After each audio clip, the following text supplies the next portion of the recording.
Today we have Brianna Miller on the podcast. She's the CEO and creator of MomFit, where they help moms regain their confidence and energy and get their bodies back without restricting. Her program has transformed the lives of over 500 women. They make it practical for women to balance a healthy lifestyle while keeping up with life as a mom. So Brianna is a mom of two young kids herself, and she became passionate about fitness at the age of 16. She also even went on to compete at a pro level in the bikini division in NPC, which for those who don't know, is basically the biggest and highest level bodybuilding organization there is. However, after having babies, she personally had a complete shift in her view of nutrition and fitness and has made it her mission to help women overcome the struggles with discouragement, defeat, and disappointment with their bodies after babies. Brianna definitely walks the walk and talks the talk, and we're excited to have her talk to you today. Brianna, welcome to the show. Yes, thank you so much for having me. Absolutely. So, yeah, a lot to obviously unpack here. And, I think that it's always good to start with your backstory because a lot of people look at you now, you're like this, very fit mom, and they're like, I could never look like that. I could never do that. And, I know it wasn't always that way. There's a journey that brought you here. So, why don't we start with what were things like for you growing up and how did you get into fitness?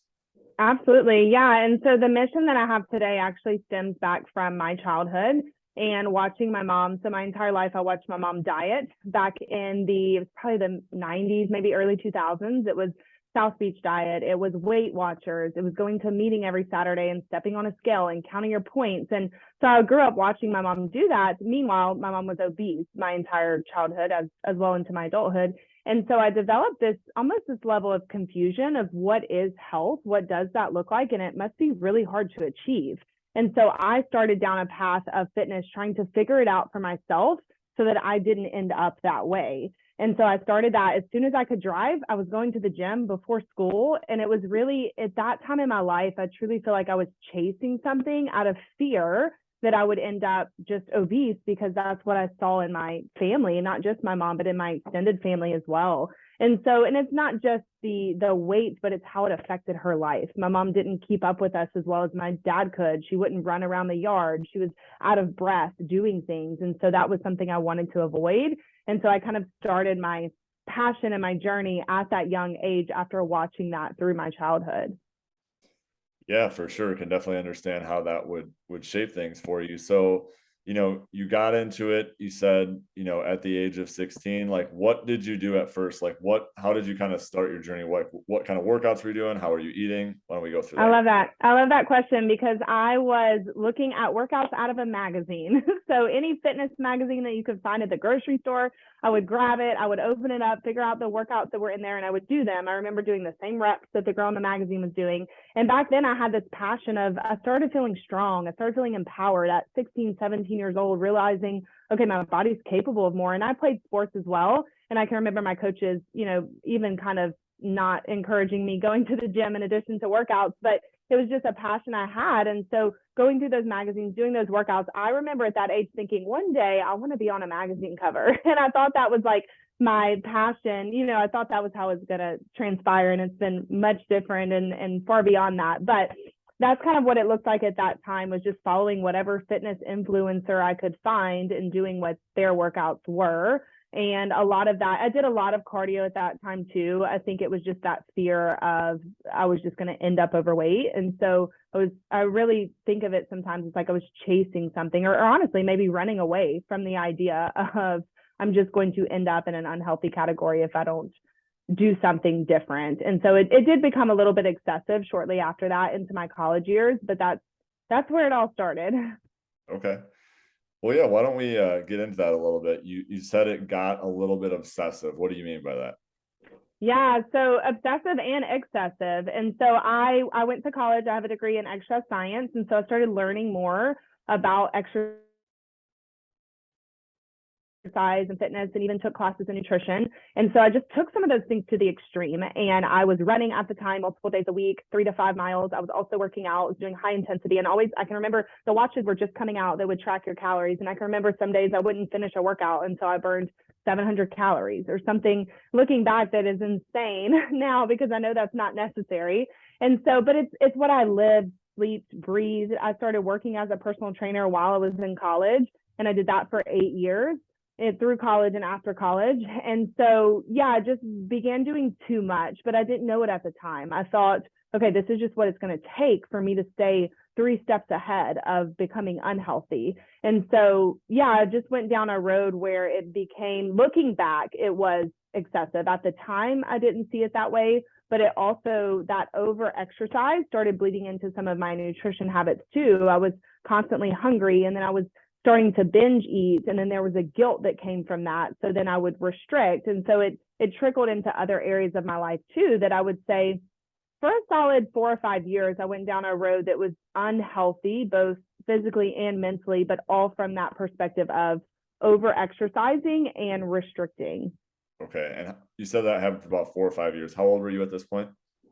College. So between age 18 through 22, which is shortly before I became pregnant for my first baby.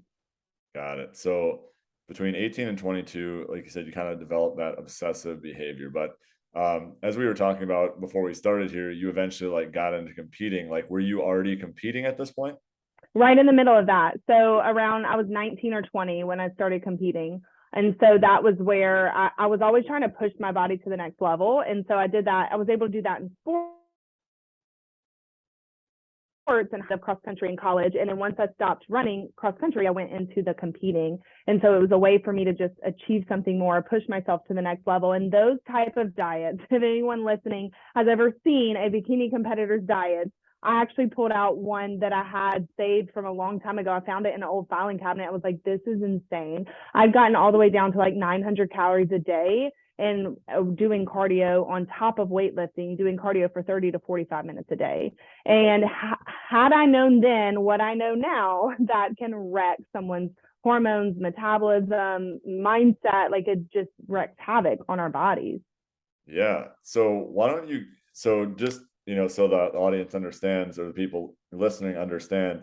So Brianna was, very into exercise, like over exercising. So she's like crushing her body in the gym while taking in 900 calories, which is below her BMR, her basal metabolic rate, and also while trying to function in real life. So, I mean, what were you eating? Can you give an example of like what a day was like when you're only eating 900 calories?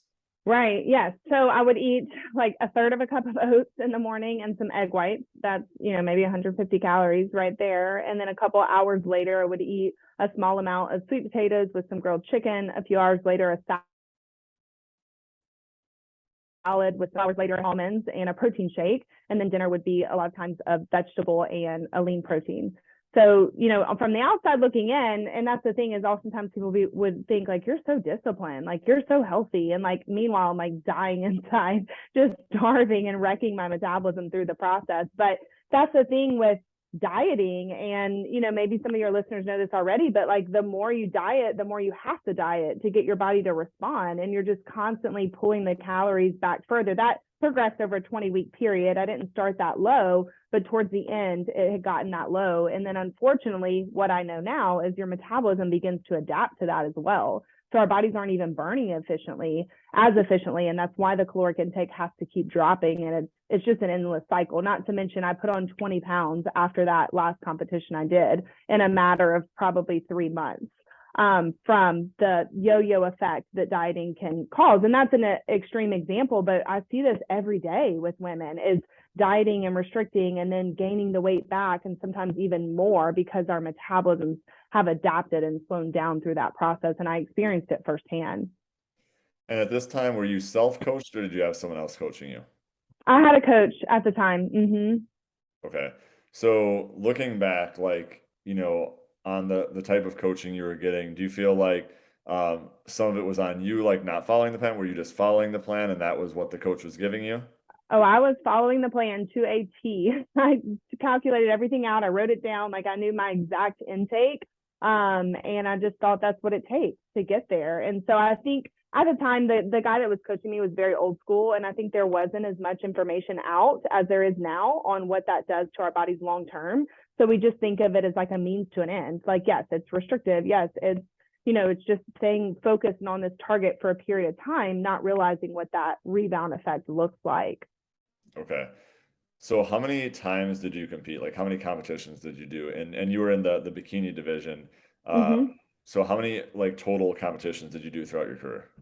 So there was 4 competitions I did over about a year and a half, maybe 2 year span.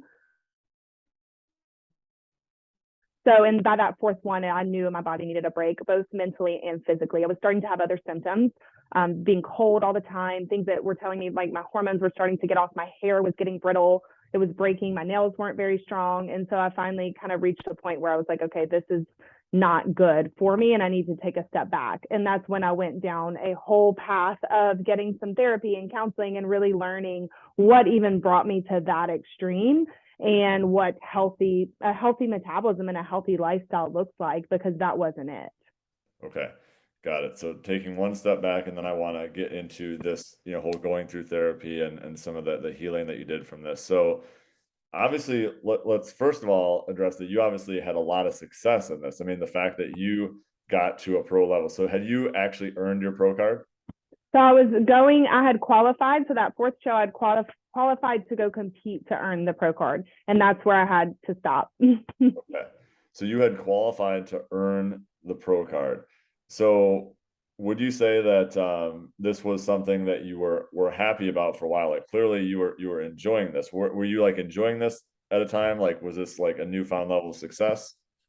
Yeah, I think it was just feeling fulfilled that I could do it, because not everyone can. It takes a whole level of like discipline and commitment. And that's a lot of my personality. So it was almost just like this challenge. I ran a full marathon too. I won't even get into that. That was well before competing. So I tend to be the type of person that like wants to achieve and go after it. Yeah, in that instance, I just finally got to a place where it was doing more harm than the fulfillment I was getting from it.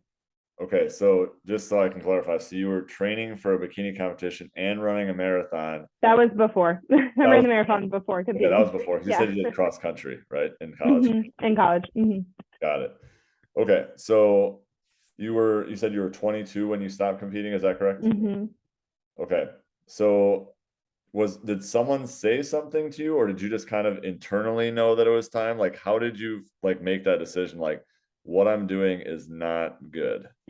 Yeah, it was the internal turmoil, and I had some friends that I would confide in. And when I was sharing with them, like I'm cold all the time, my hair's starting to break, my nails are not as strong and things of that. I had a couple of friends that were like, I think you probably need to stop, with what you're doing. But ultimately, like it was me recognizing those symptoms. And honestly, I think just kind of that wake up call of like, I took something that was initially, I was wanting to be healthy and then took it all the way to the extreme that it's no longer healthy for my body. And so I know people live that lifestyle and maybe they manage it and balance it better than I did, but it got to a point where for my body, it wasn't healthy. Another piece, I was losing my menstrual cycle, and I was a 22-year-old female. Like then I started getting concerned with like fertility down the road. I didn't want to do something that couldn't be undone. And so that those few red flags kind of were that breaking point for me. Yeah, I mean, a lot of things, right, at such a young age, like, yeah, I mean, losing menstrual cycle, being cold, like, losing, losing other things. I mean, it just sounds like it was a tough spot. So you made the decision to stop. You said after your last show, you gained 20 pounds within 3 months, correct? So what happened like during those 3 months where you gained the 20 pounds? Yeah, so I think the restriction, and this is something I'm thankful I went through all of this, because so many of the women that we coach today, maybe they didn't experience it at the same severity as I did, but so many women go through restriction and then they end up binge eating or overeating. They can't figure out why they're doing that pattern. And so that's what became a pattern for me. Shortly after that last show, I had gone 20 weeks without eating one thing off of my plan. Not one thing. Like whether it was a holiday, a restaurant, my family's house, nope, my stuff was in a container. I was eating what I was supposed to eat. And so that level of restriction over a 4-month span or 5-month span, it just, for me, then I started, as soon as that show was over, I can remember the first week afterwards, I was like, I'm eating everything that I told myself I couldn't have. And everything, like from, a dessert to a pizza to a whatever it may be that I said I couldn't have for 5 months, I tried to eat within 1 week. And that was miserable. So then, I was probably 10 pounds under what's healthy when I competed. So then I went, 10 pounds over where I'm still healthy and comfortable. And it just was very uncomfortable for me. I did not want to work out because I was just so burnt out from the 6-7 days a week of cardio and lifting. I was just burnt out. And then from what I know now, I think my metabolism was just so adapted to that low intake that even if I had gone back to a normal intake, I would have gained quite a bit of weight back. Like there's a whole reverse diet process that should have been put into place that I just wasn't aware of and I wasn't taught. So yeah, some of it was unhealthy habits for probably the week or so after, but some of it was just the nature of the beast. Whenever you restrict like that, if you're not going to keep restricting your body, then has an effect from it. Got it. So at 3 months after you gained the 20 pounds, so what happened next? Did you just like all of a sudden realize what you're doing? You're like, I got to do something about this. Like what happened then? Yeah, so I think at that point is when I really started studying like metabolism. And I reached out to someone I know that's a well-known dietitian. And even though I have the degree in exercise science, I have some knowledge around nutrition, I just wanted to understand it better. I started doing a session with her once a week over about a 6-month span just to learn like what does my body need? How do I get back to a place where I'm fueling my body healthfully so I can have good energy and my hormones balance themselves back out again? And so yeah, there's about a 6-month span where I just started learning. Like I dove headfirst into what does my body need? What does that look like? And there were some challenges in that too, because I wanted to at times gravitate back towards that old way of eating, that restriction, because I knew I could get the weight off quicker if I did it that way. But I chose to get some support, get some accountability. I was working with a therapist and a dietitian for about a 6-month span and really unpacked some of those, why I wanted to gravitate back towards the old patterns, but then also what does this new path look like for me? And I can say it was equally strategy of like, what does that nutrition look like, as it was mindset of how do I follow through with this and really learn a new way of doing things. Okay. So you worked with a therapist as well. What were, if you're okay with me asking, like, what were some of the Mm-hmm. things that you like unpacked and discovered about yourself? You sure you want to go down that route, Steve? Yeah. Yeah, there's quite a bit. I mean, some of it was a childhood stuff that I explained, and so I realized that I had a belief system that like in order to be healthy, it has to be really hard because I watched my mom my whole life diet and she was still obese. And so dieting must not be what it is. It must be harder than that. And so I had developed this whole belief system that I had to be extreme or it was going to end up, it was just fate. I was just going to end up overweight because it's in my genetics. And so just figuring out that belief system, uncovering that. And now, one of my big messages is for women is it can be simple. It can be easy. It can be maybe not easy. It takes intention, but it can be practical. And I think back then I didn't believe that. I thought I have to run every day. I've got to work out 4 or 5 days a week and I've got to meal prep for 6 hours on Sunday or I can't be fit. And now I'm fit. I have 2 kids. We eat dinner together every night. I don't meal prep for hours on the weekend. I do plan ahead, but there's a simplicity that can take place whenever you learn how to do it in a healthy manner. And that's what a belief system I had. So that was one piece that I discovered and uncovered. There were other pieces of just like seeking validation because that was a way that I felt loved growing up. And so when I'm achieving, I feel validated. And so it was, the bikini competition was an achievement. The marathon was an achievement. Like, why was I always seeking these achievements that sometimes weren't healthy for me either? So that was something that I had uncovered. And then just like the daily habits of wanting to control things. And that kind of goes back to that same point that I shared in the beginning is like, if I'm not in control of like every macro weighed out measured amount that goes in my body, then I'm going to lose control and I'm going to end up overweight. And so uncovering that and really figuring out there can be a balance of intention, but also some freedom. I love it. I love it. So after you went through therapy, after you worked with the dietitian, you said for about 6 months, what happens next? Yeah. So ironically, and I think, I'm a faith-based person too, but I think that God had a role in all of this as well. But right after I started that healing process, it was about 6 months in, I got pregnant for my daughter and I was married at the time. We were wanting kids. So that was kind of on the radar, but I wasn't exactly sure how quick it would happen. And it happened shortly after we got married. And so for me, that was like if you could say like a line in the sand, that was where I decided I'm never going back to that, because I don't want to demonstrate that to my daughter. I want her to have a different upbringing, and neither extreme. I don't want her to see her mom overweight, but in dieting and struggling in that category, but I also don't want her to see the extreme and that it has to be this difficult, obsessive, excessive process. And so figuring out that balance, so much of it stemmed from pregnancy, and pregnancy too, ironically, is a place where you have to let go control. You can't fully control, your body's changing, you're gaining weight. Like, that was a scary process for me. I was scared that I would never end up back, in a body that I felt comfortable and confident in again, but it's part of the process. And so just learning to embrace it, that was a big transition for me. And that's kind of, where I've moved out of the therapy and into a pregnancy. And that's actually something that's interesting to talk about, as well as how did you get back into training and nutrition after pregnancy? Because, I've coached a number of women as well coming through, coming off of pregnancy. My wife, we've had multiple kids as well. So I've seen it firsthand. Like, what are some of the things that you did, post pregnancy to get your body back to a healthy state? Yeah. And so much of it is nutrition, so just kind of planning ahead. And I developed a whole like MomFit meal plan recipe book. But at the time I was still discovering what that looked like, so I had a small baby. I'm trying to figure out, okay, we need to cook something for myself. And then as she was getting older, I'm like, okay, she's eating our food too. I need to make sure it's something that kids like and my husband likes and helps me reach my goals. So just that practicality of, planning ahead, having a good, well-balanced day in your nutrition, and then movement looks so different after having kids than it did before, because you have less time. In my case, the first year you have a lot less sleep. So there's less energy, all of that, but just finding something that was practical. And so for me, I started working out at home because I couldn't get to the gym as much as I could before having kids.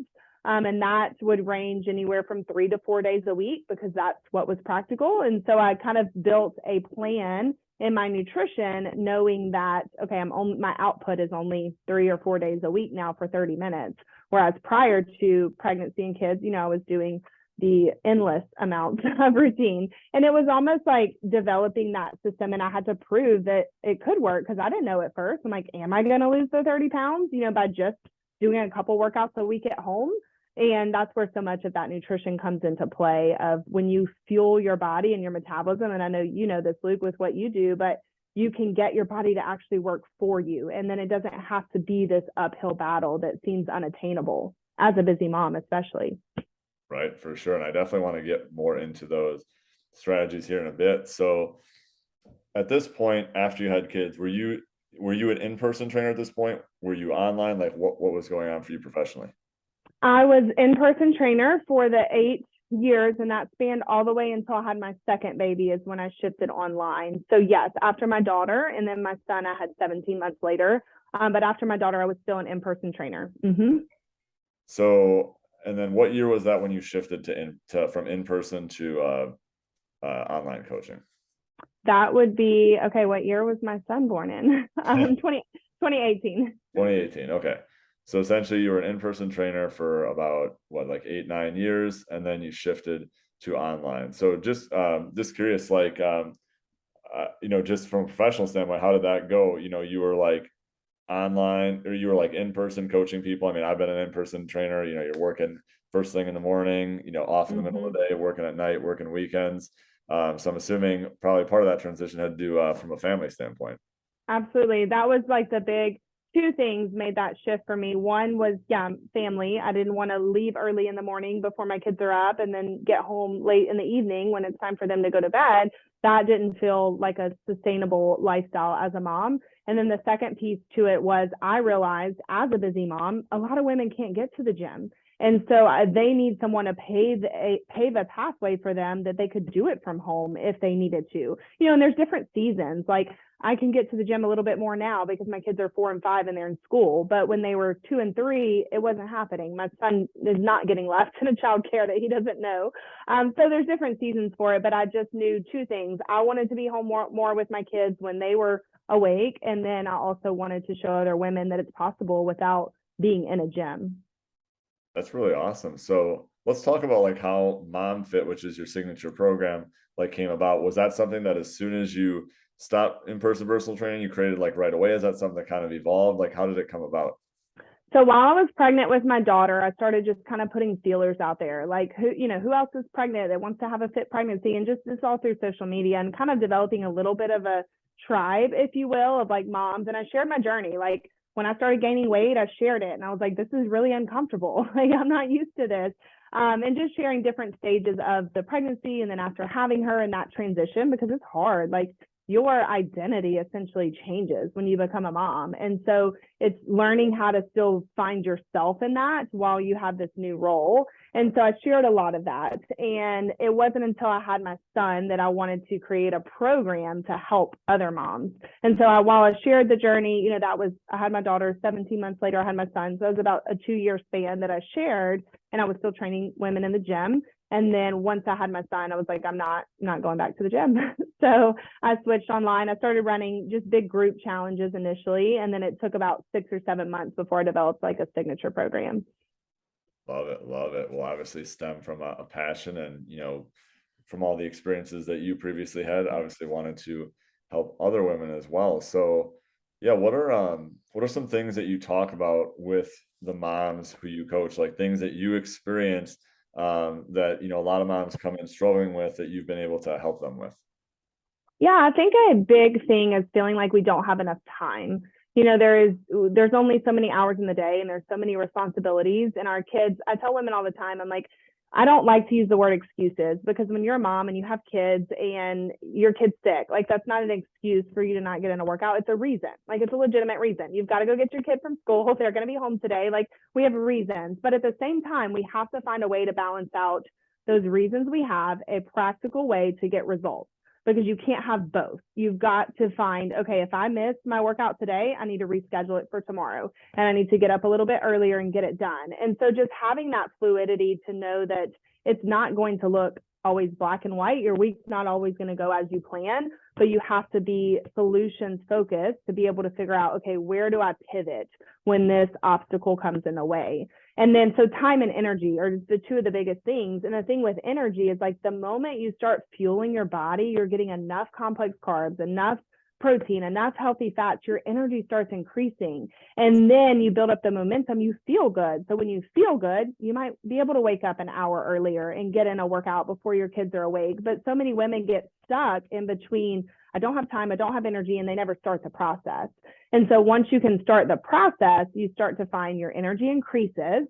Then you can start carving out a little bit more time, figure out how you can fit that in a week, and then making it practical. If I told you, like if I told even myself, like you've got to run 5 days a week and do 4 workouts in the gym, I'd be like, well, I'm not going to get fit because I can't do that, but now the approach we have is, okay, 3 days a week for 30 minutes. Like where can we fit that in? And just figuring out where women can make the time and also see how well it benefits their whole family. Like my son is 3 and he cooks with me every other night. He's like, Mom, what are we having for dinner? And we look through our recipe books together, we'll plan for the week and then we'll cook together. And so when you can involve your family and it doesn't feel like this big overwhelming task for you that takes away from them, that's when it's so much easier to sustain, because it bleeds into your life and then you become that better version of you. And so it benefits those around you too.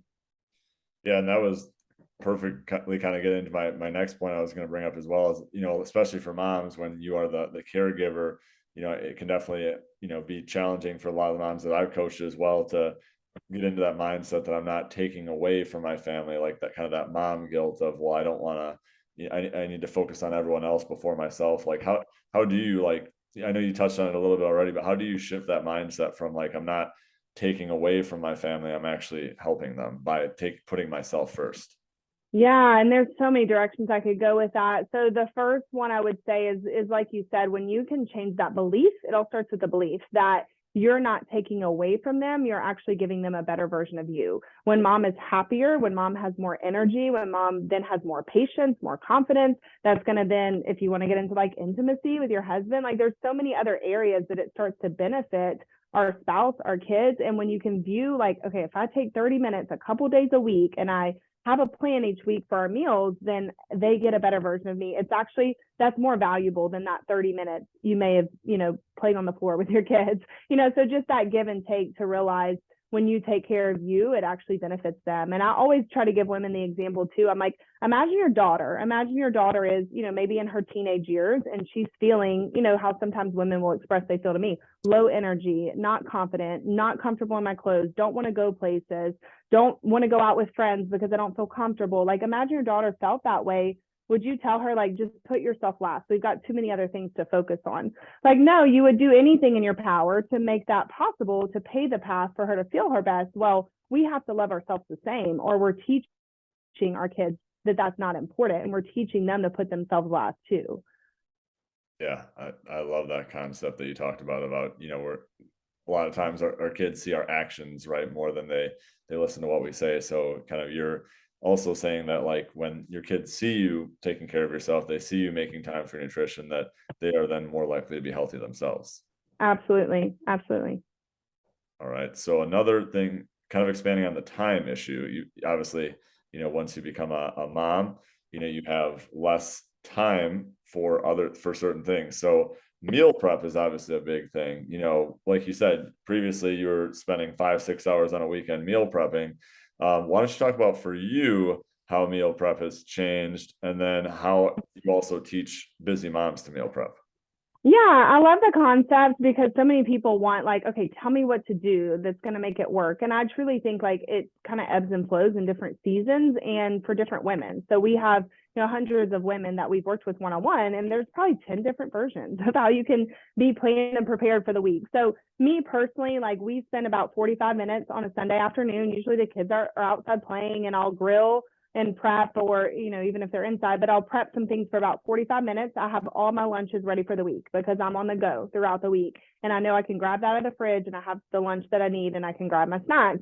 And so that's what works for us. It's 45 minutes, and then we cook as a family usually every other night, and then we'll use leftovers the following night. The recipes that we use are 30 minutes or less, so it's not a huge time commitment, and it allows us to have variety and to keep things different. So you're not just eating the same thing that you cooked on Sunday. Now, granted, some people prefer to do that. Like, I have women we work with that are nurse practitioners or work in an ER, and their schedule is wild during the week. And so they would rather we could get it condensed to about 2 or 3 hours on Sunday, and then you're set for the whole week, lunch and dinner. So it's really a preference. I prefer to cook in the evenings, and get my kids involved. And it works for us because it's a 30-minute recipe. We can make that time. But I think depending on the person, it's one of those things that, like, when it's a priority and you have someone that can make it practical, you'll carve out the time. You've just got to figure out what's going to work for you that you can sustain every week.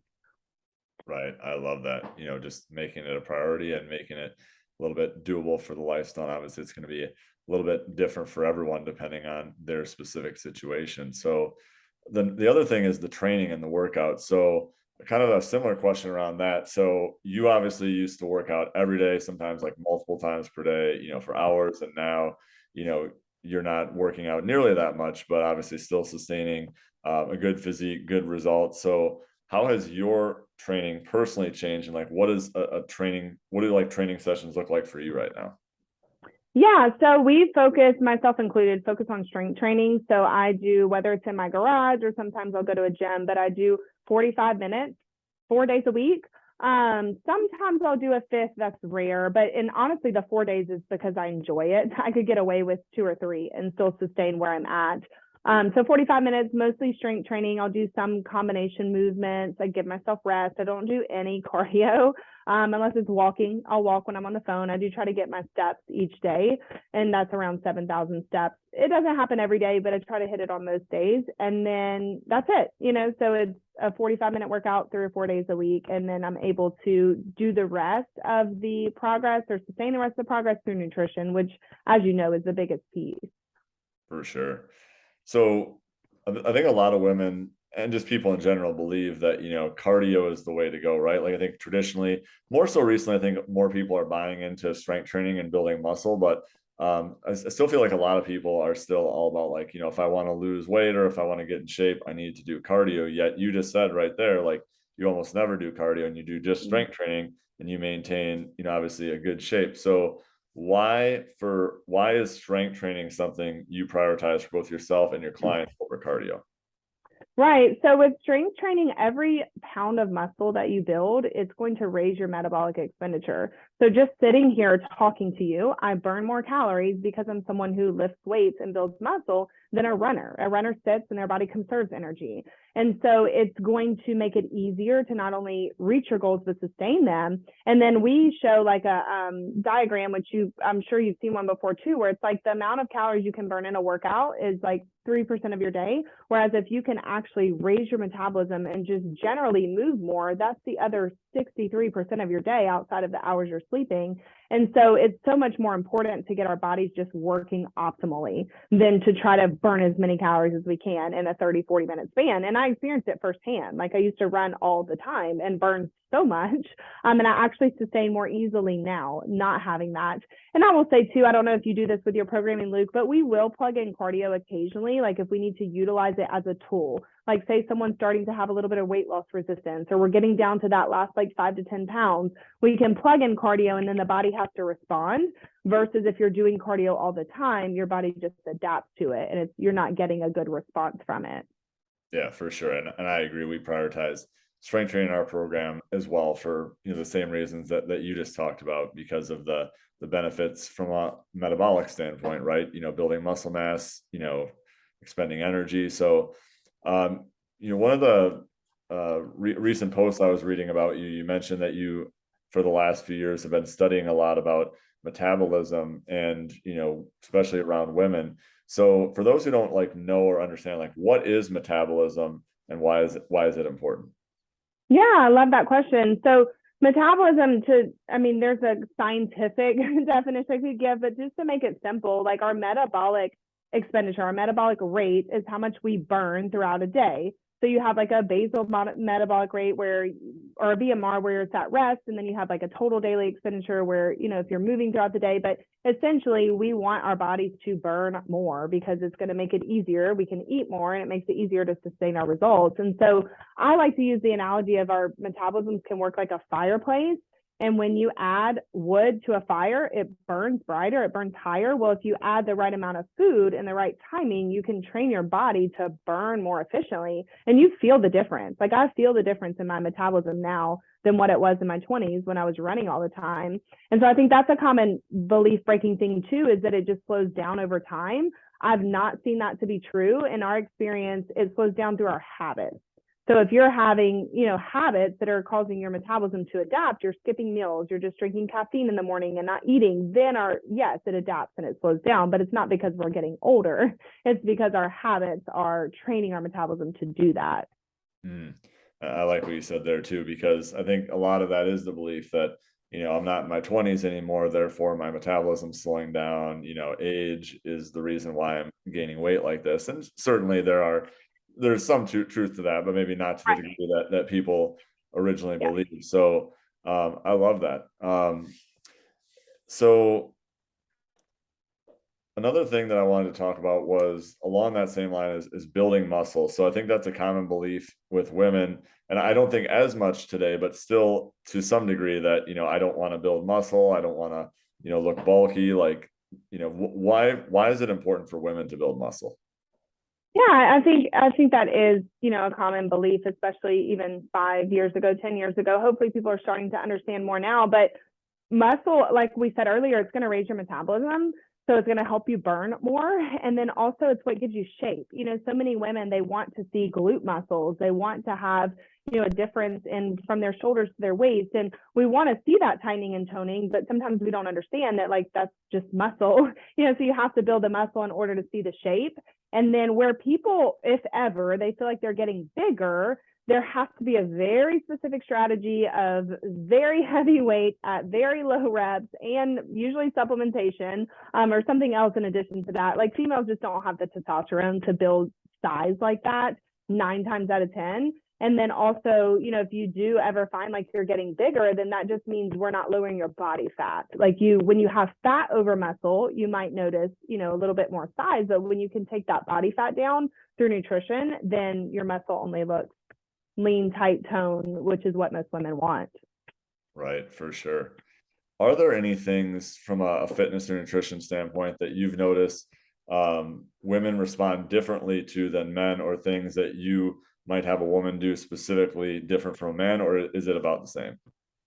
I think two of the biggest things is typically, unless it's for like a cynical reason, like for a short period of time, I typically don't see that women do as well with intermittent fasting as men can do, because our hormones are much different, our metabolisms are different, and most of the research has actually been done on males.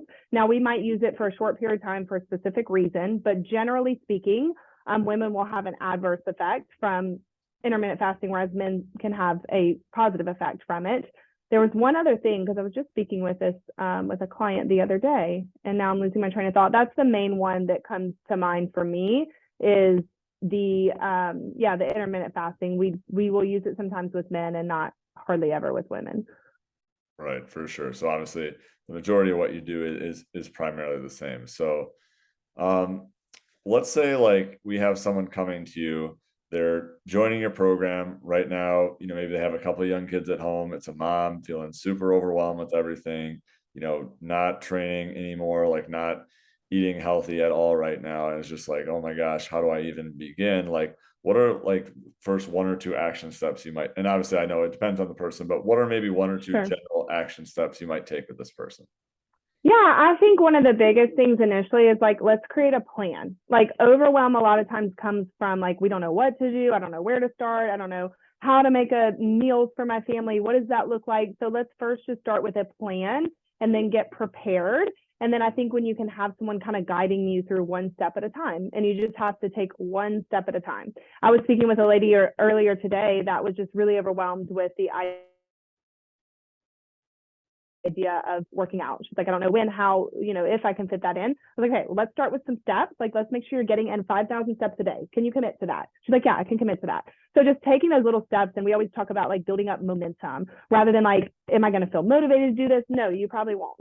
But once you start building up momentum, seeing changes, feeling energy increase, then that carries you into the next action and the next action. But yeah, first and foremost, let's make a plan that's going to work for you and your lifestyle. And then let's get you prepared. Love it. Having a plan, having a plan. That's always something we talk about as well. Because right, if you just go in and you're winging it, it's going to be a lot harder to achieve something for sure. Okay, so couple more questions here. First question is there anything that we haven't talked about already, or something that we haven't talked about, like a belief that you used to have that you now don't have or has changed, that we haven't talked about? No, I think we've touched on it. The biggest thing is just my passion and my mission is to help moms realize, like, no matter your starting point, like, results are practical for you too. No matter how busy you are, like, everyone I talk to is like, but my schedule this, but I'm this busy. I'm like, we've seen it all. I promise you, we've seen it all. Like, if you have a desire to make a change, you can get there. I think women sometimes get discouraged and defeated and they just stay stuck. And I cannot stand the phrase of like, oh, this is just my body now, I've had kids, and I think just realizing it doesn't have to be. We have one of our missions is that women feel better than they did before kids.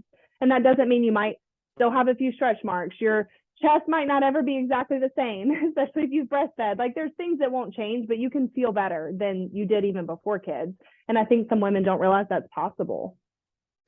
Love that.